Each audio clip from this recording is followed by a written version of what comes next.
Compromís per la Safaropa Indigna ha presentado en su sede comarcal de Gandía al candidato al Congreso de los Diputados a las próximas elecciones generales, Joan Baldoví.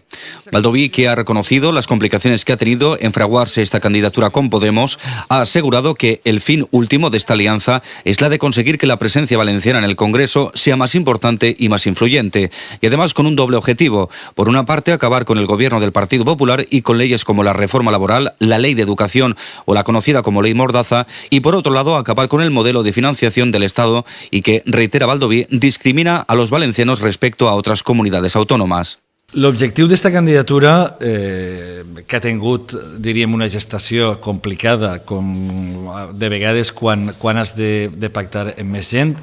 té un objectiu fonamental i jo crec que en aquest sentit Compromís ho hem vist clar des del primer moment, i era la constitució d'un grup valencià en el Congrés.